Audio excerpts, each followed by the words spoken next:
Привет, comrade. Hello, Mr. So-and-so here. Another build video, this time for Colossus, and we are rolling with the Summoner build.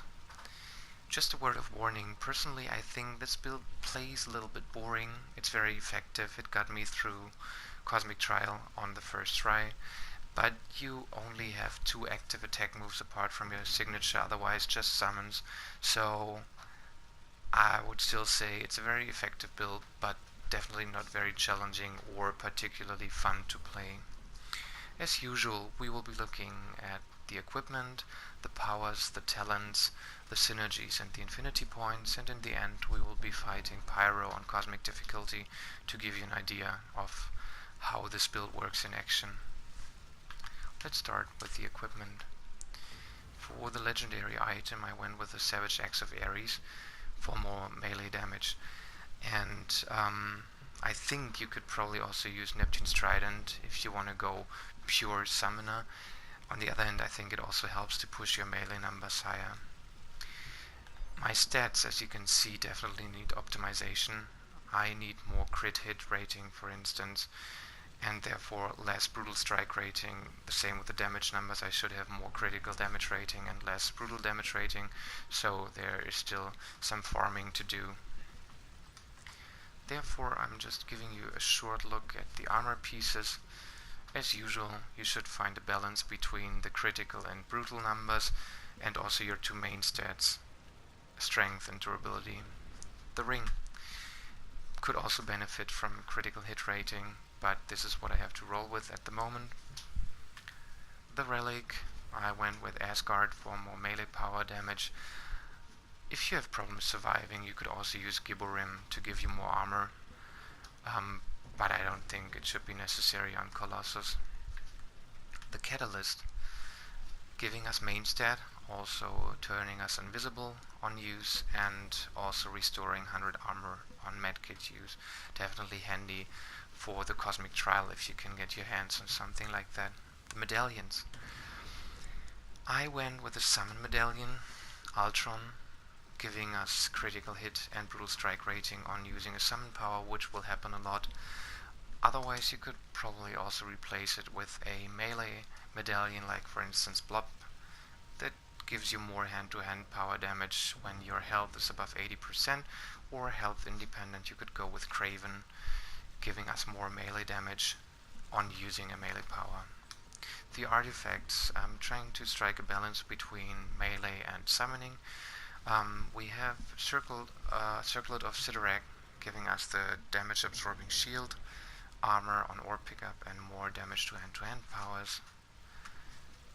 Fred Duke's bodysuit, so Blob's artifact, very nice tank artifact, taunting nearby enemies, giving us our 2 main stats, strength and durability, reducing damage overall and giving more damage to hand powers, and also more health, so definitely nice to have.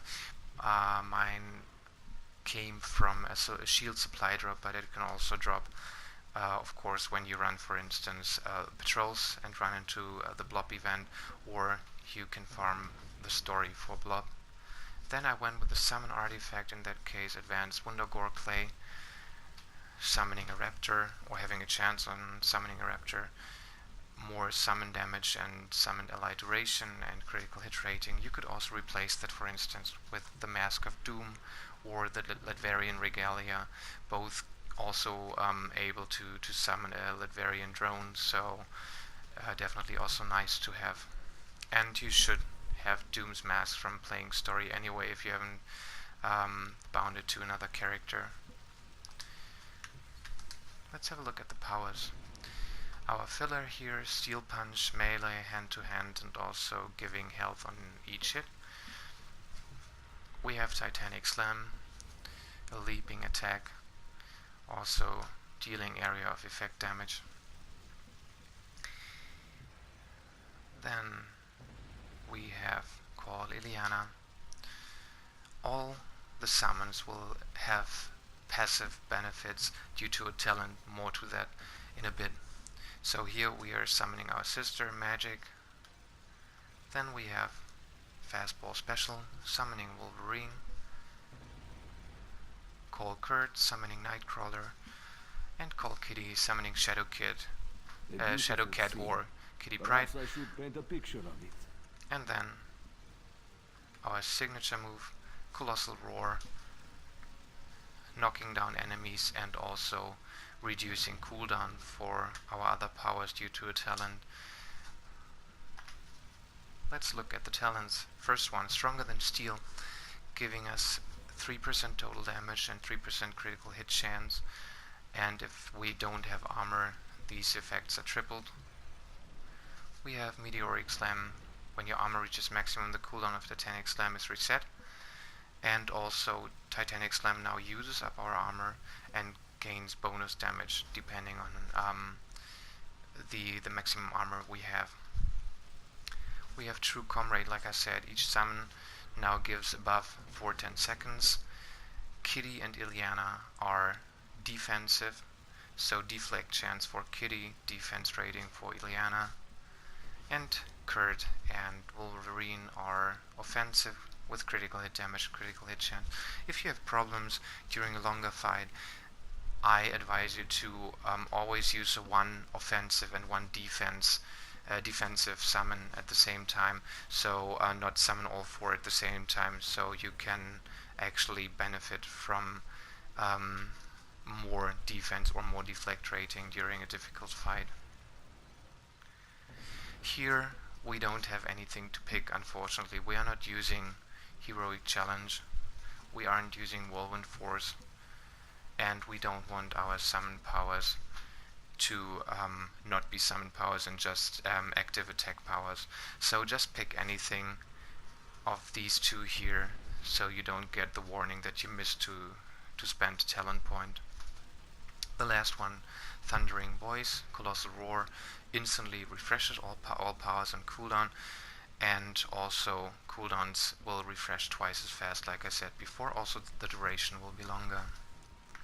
The Synergies, pretty basic, more damage to all enemies but bosses due to Daredevil, more boss damage from Squirrel Girl. We have melee damage from Black Widow.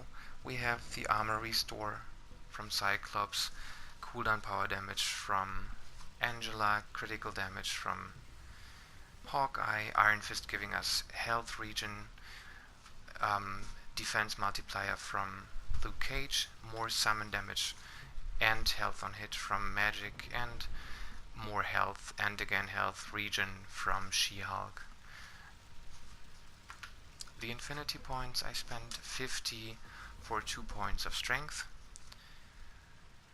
giving us 8% more damage, and the rest I put into potency, giving us more signature damage. Now the rotation, like I said, you have Titanic Slam as an attack move. We have our health restorer Steel Punch as a filler, and otherwise Colossal Roar, the signature, and the 4 summons. Like I said, you can either summon all 4 at the same time, or if a fight is difficult, focus on either summoning Ileana or Kitty and wait for one of them to disappear before you summon the next, so you always have a defensive buff lasting for 10 seconds. Now, let's go with Pyro. Burn, baby, burn! We can first summon all of them, Beautiful, cunning, and wise. use our Titanic Slam, and then use Colossal Roar, and as you can see, everything is restored. We can summon them again right away. Can't do that, comrade. Colossal Roar is back, and we fill with Steel Punch.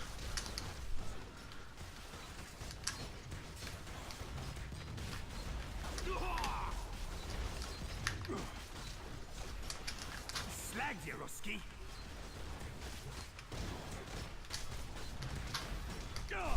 You burned me out, mate. There you go. So like I said, can be snuffed out. very effective. On the other hand, also rather boring. But anyway, if you want an effective summoner build, Also a tanky character, Colossus is definitely the way to go for. Thanks for watching. If you have any questions, just let me know in the comments and I will get back to you. Bye bye.